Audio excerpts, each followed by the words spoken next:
Say hello to travelersan.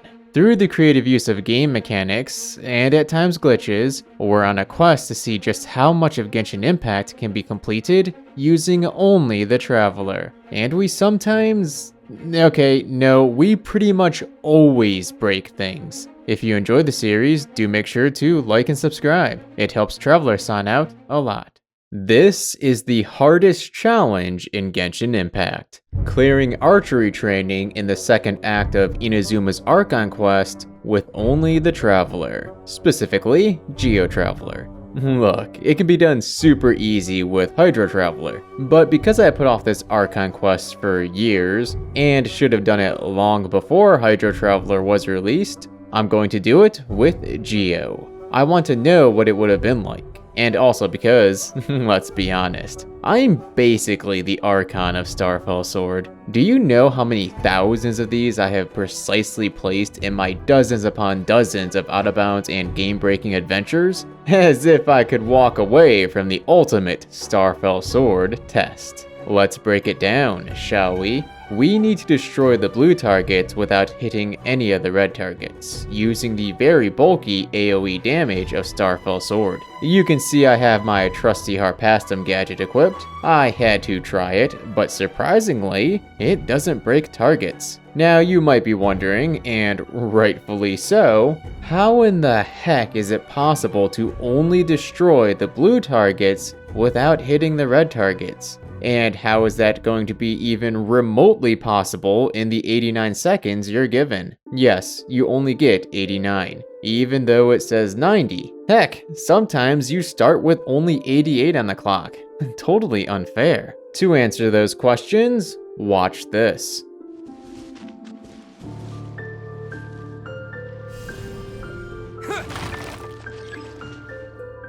Did you see what happened? I destroyed the blue targets, but also hit one of the red targets. Why didn't I fail? Allow me to explain. Hitting red targets does indeed result in failure. However, there is an exception to that rule when two conditions are met. Condition 1. The targets being destroyed are the last remaining targets for the current wave. Condition 2. The blue targets are all destroyed before any of the red targets are destroyed. This exception to the rules is what will make this challenge possible.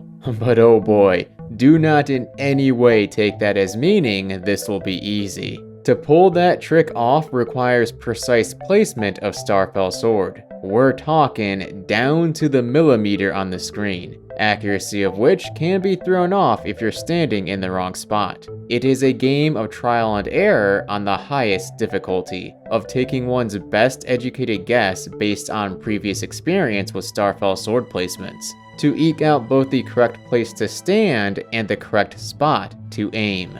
And every time one makes even the littlest mistake, it's back to the beginning. Again, and again, and again.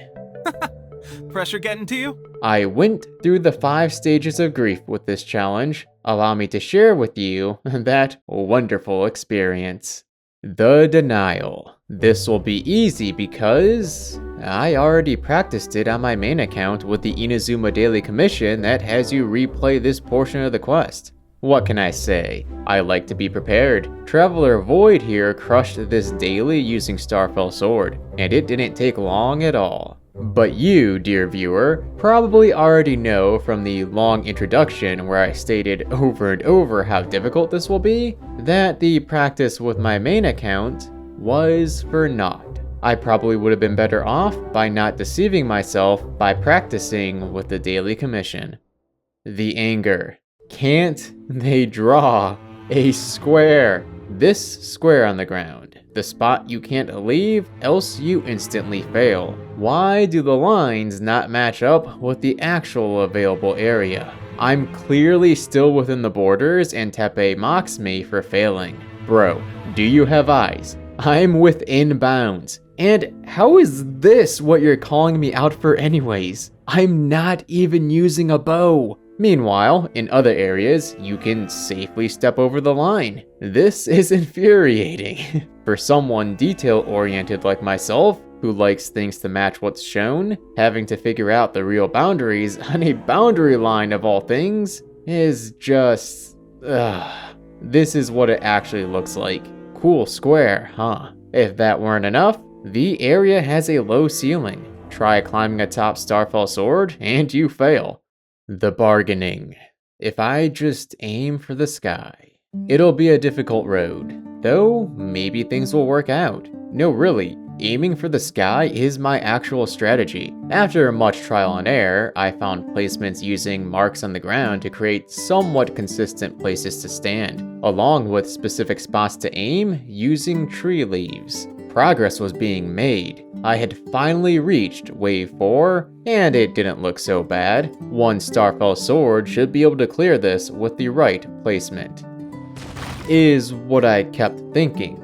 But no matter what I tried amongst the dozens of attempts, it never worked. I would need 2 Starfell Swords to clear this wave, and then it happened. I found a way. A very inconsistent way with a less than 10% chance of success. The depression. So close, yet so far. My aim for the sky strategy for waves 3 and 4 is working. Again, it's not the most consistent, especially in wave 4, but it can get me to wave 5. I don't know what I'm supposed to be doing in wave 5 because I've been here less times than I can count on one hand, and even though I've studied the footage of past attempts, the moment is getting to me, so I'm totally winging it. Terra Smash! Oh my gosh, is this the one? No, of course not. I don't have enough time to use another Starfell Sword. Still, valuable data has been gathered. I now know the number of Starfell Swords required to complete the challenge. 13.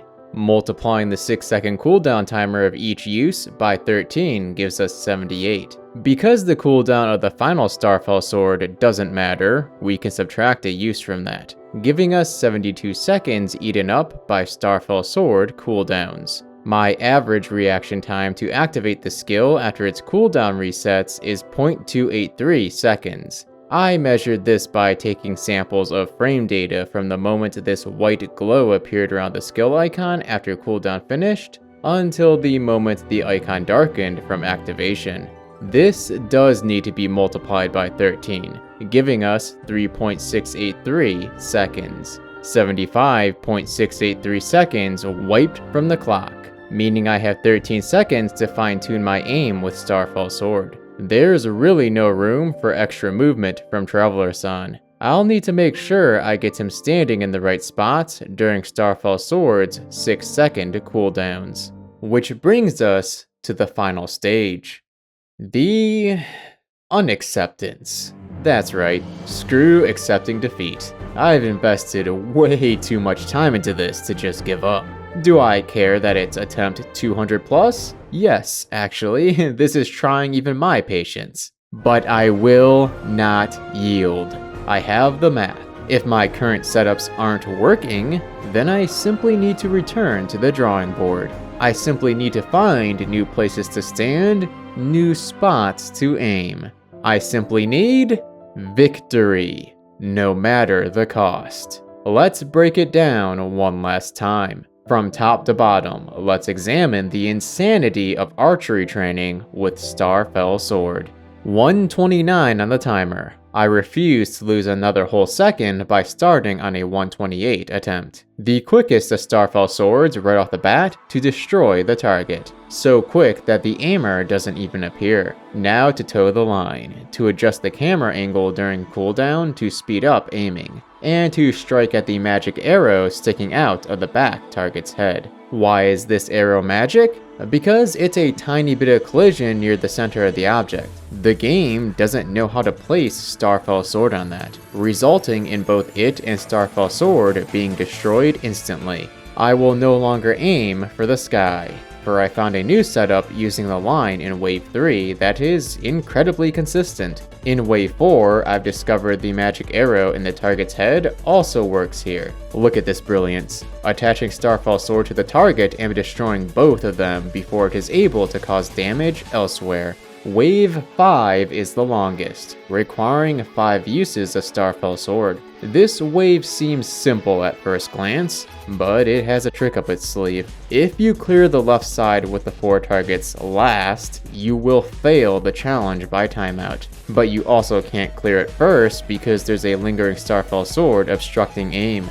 Because only 3 Starfell Swords can exist at one time, we can get rid of this faster by using Starfell Sword to begin clearing the other targets. Alright, see that placement in the middle? It's required to take out all 4 targets without hitting any red ones. Had we done it last, it would linger into the final wave and there would not be enough time to force destroy it.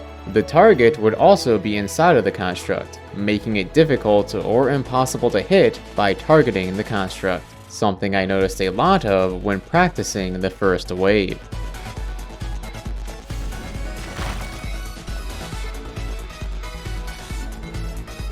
With only 2 seconds to spare, Well, there you have it. I told you our latest recruit is pretty strong.